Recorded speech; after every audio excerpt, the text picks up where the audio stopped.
নমস্কার। যারা বারবার ইনফার্টিলিটি ট্রিটমেন্ট হিসাবে আইভিএফ করাচ্ছেন আর ফেলিয়ার হচ্ছে, রেজাল্ট পাচ্ছেন না, তাদের হতাশ হওয়ার কোনো কারণ নেই। কারণ এখন জেনেটিক্সের যত অগ্রগতি হচ্ছে আমরা জানতে পারছি এর অনেকগুলো কারণই জেনেটিক অ্যাবনর্মালিটির জন্য।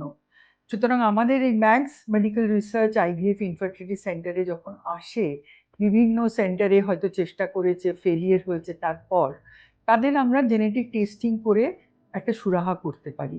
জেনেটিক টেস্টিং কখন করা হয় জানেন?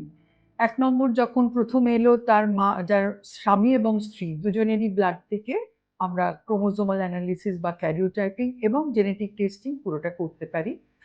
ক্লিনিক্যাল জেনেটিসিস্ট আছেন যারা তাদের সঙ্গে বসে আলোচনা করেন যে কোনো জেনেটিক অ্যাবনর্মালিটি পেলে সেটা সন্তানে যাওয়ার কতটা চান্স বা এই প্রেগনেন্সিটা সফল হওয়ার কতটা চান্স।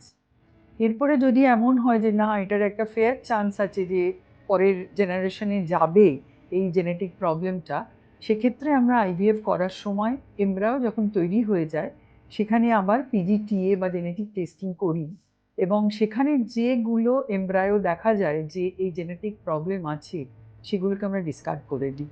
যেগুলো ভালো সেগুলো খালি ট্রান্সফার করা হয়, তার ফলে সফলতা আসে, সাকসেস রেট অনেক বেড়ে যায় এবং হতাশ হওয়ার কারণ থেকে আপনারা মুক্তি পান।